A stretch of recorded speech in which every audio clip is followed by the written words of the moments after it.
ସ୍ୱର୍ଗ ଭୁବନରେ ଜାତ ମଞ୍ଚରେ ଦେଇ ପାଦ। ଗୁରୁ ଆଜ୍ଞା ବେଦ ପାନା ଲାଗିଛି ମହିମା। ରୂପରେଖ ନାହିଁ କିଛି ହୃଦୟ ପାମର ଗୋଟି। ଅନ୍ତର୍ଯ୍ୟାମୀ ନାଥ ଦୟା ଲାଗିଅଛି ପରମ ଏକା। ସଂସାରର ସାର ମାୟା ଲାଗିଅଛି ମନ ଏକା। ଦୁନିଆଟି ଜୀବ ସାର ଜନ୍ମ ଦେଇଛନ୍ତି ପ୍ରଭୁ ନାରାୟଣ। ସକଳ କାରଣମାନ ଦେଇଲେ ବିଧାତା।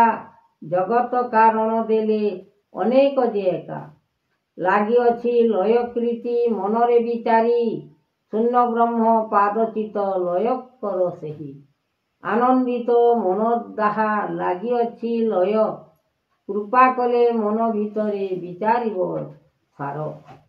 ମନ୍ତ୍ର ଯୋଗେ ଲାଗିଅଛି ଲୟକୀର୍ତ୍ତି। ଆନନ୍ଦ ରୂପ ମହିମା ଯୋଗେଶ୍ୱର। ଦେବ ଦାତା ସ୍ୱାମୀ ଅଲେଖ ତାଙ୍କର ବିବେକ। ଶୂନ୍ୟବାସୀ ଚିତ୍ରପଟ ଦେଇଛନ୍ତି ଗୁରୁ ଧର୍ମ ନିରାକାର। ଶୂନ୍ୟରେ ବାଣୀ ଦେଉଛନ୍ତି ଆଣି ଗୋପୀନାଥ। ଦୟା ଧର୍ମ ରହୁଚିତ ସତ ଶାନ୍ତି ଗୁଣ ଶକ୍ତି ବିବେକ। ବ୍ରହ୍ମାଣ୍ଡ କରତା ଋଷି ଦେଉଛନ୍ତି ଯୋଗେଶ୍ୱର। ପାଦଚିତ ଲୟ କର ମନ ଭିତରେ ଆଣି ଦେଉଛନ୍ତି ସକଳ ବାଣୀ। ଏହି ଜ୍ଞାନ ରୂପ ବିଚାରଣ କର। ଶକ୍ତି ରୂପେ ନାମ ବ୍ରହ୍ମ ରୂପେ ଅନେକ ଅଛି ବିଚାରଣ। ଗୁରୁ ଆଜ୍ଞା ଲେଖିଛନ୍ତି ମହାଜ୍ୟୋତି ବ୍ରହ୍ମ। ସଂସାରରୁ ସାର ଜୀବ ଲେଖିଛନ୍ତି କରୁଣାକର। ଭାବ ଲେଖିଛନ୍ତି ଭାବ ନିରାକାର। ଅନେକ ବିଚାର ଲେଖିଛନ୍ତି ମହାଦେବ। ସୃଷ୍ଟିକର୍ତ୍ତା ଦେବଦାତା ଦୈବ ଆନନ୍ଦିତ ରୂପଚକ୍ରଧର। ସର୍ବ ମହାଜ୍ୟୋତି ସର୍ବ ମହାକୀର୍ତ୍ତି ସର୍ବ ନିରାକାର। ସର୍ବବେଦ ସର୍ବବାକ୍ୟ ସର୍ବ ଗୁରୁଦେବ ସର୍ବ ଆନନ୍ଦିତ। ରକ୍ଷା କରିବେ ରଘୁପତି ଚନ୍ଦ୍ର। ଭଲ ଭାବରେ ମନୁଷ୍ୟ ଜୀବ ଆନନ୍ଦ ରୂପରେ।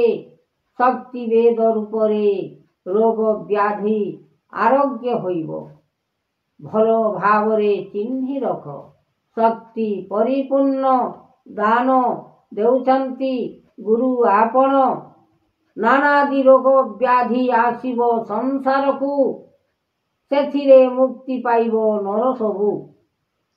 ଭଲ ଭାବରେ ଚିହ୍ନି ରଖ। ଏକ ଗୋଟି ତୁଳସୀ ପତ୍ର ଖାଇବ ସବୁ।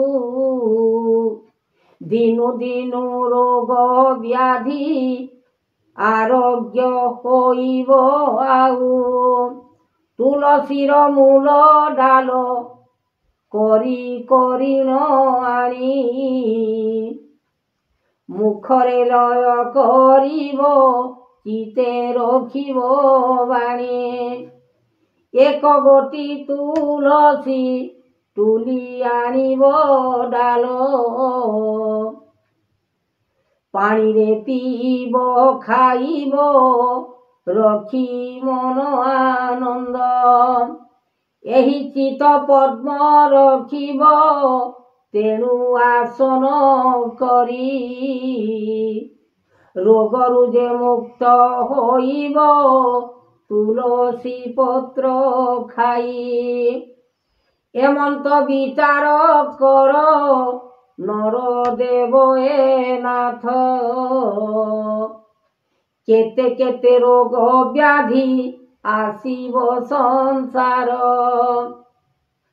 ସେଥିରେ ମୁକ୍ତି ପାଇବ ଆନନ୍ଦ ହୋଇ ରୂପେ। ଗୁରୁ ଆଜ୍ଞା କଥା ମାନିବ ଦର୍ଶନ ଲଗାଇ ଚିତେ। ସତ୍ୟକୁ ଆସନ କର ମନ ଧ୍ୟାନ କରି। ଲୟ କର ଚିତେ ମନରେ ବିଚାରିବଟି ସେହି। ତୁଳସୀ ପତ୍ର ଯେ ବଡ଼ ଔଷଧ ଅଟେ, ସତଜ୍ଞାନ ଧରି ବାକ୍ୟରେ ମୁଖେ ଲଗାଅ ଚିତେ। ଆନନ୍ଦିତ ମନ କରିବ ଜଳ ପାଣିକୁ ଆଣି, ଧର୍ମକୁ ଟେକି ନ ଖାଇବ ତେବେ ତୁଳସୀ ଘେନି। ଏହି ରୂପ ଯୁଗ ମାତ୍ର ଦେବ ରୂପାନନ୍ଦ, ସକଳ ବିସ୍ତାରି ରଖିବ ମନ କରିଣ ଚିତ। ସତ୍ୟକୁ ବିଚାର ମନରେ ଲୟ କରି ଆନନ୍ଦେ, ଜ୍ଞାନକୁ ବିଚାର କର ହେ ଏକ ପଦ୍ମ ମୁଖେ। ଚିତୟାସନ କର ତେଣୁ ଭିଆନ ମାନ, ଏହି ଯୋଗେଶ୍ୱର ଆସନ କର ମନକୁ ଦେଖ। ହରସ ହୋଇନ ଚିତେ ସେ ଯେ ଭିଆନ କରି, ଆନନ୍ଦ ମନରେ ଲଗାଅ ଚିତେ କାମନା କରି। ଏହି ରୋଗ ବ୍ୟାଧି ଆରୋଗ୍ୟ ହେବା ନିମନ୍ତେ ସବୁ, ମନରେ ରଖିବ ଜ୍ଞାନ କରିବ ଆଉ। ଏମନ୍ତ ଭିଆନ ମାନ ଲୟ କରିଣ ଚିତେ, ସଂସାର ସାର ମଧ୍ୟରେ ଅଛି କୃପା ରୂପେ।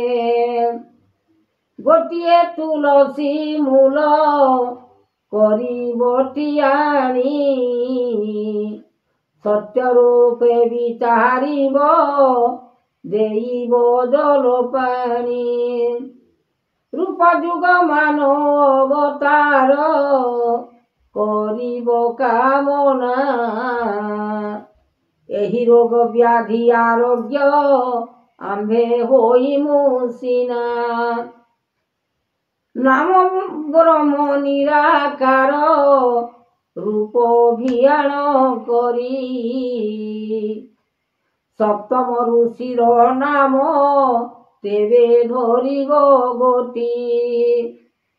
ଧର୍ମକୁ ଆସନେ କରିବ ସେ ଯେ ଭିଆନ ମାନ, ଦୋଷ କର୍ମ କରି ଲଗାଅ ମନେ ଚିତ୍ତଟି ଜ୍ଞାନ। ଜଗତର ନାଥ ଦେବ ସେ ରୂପାନନ୍ଦ, ଅଲେଖ ବ୍ରହ୍ମାଣ୍ଡ ଦିଶୁଛି ତେଣୁ ଜଗତ ଫଳ। ଏ ଭିଆନ କୃପା କର ହେ ପ୍ରଭୁ ଭାବଗ୍ରାହୀ।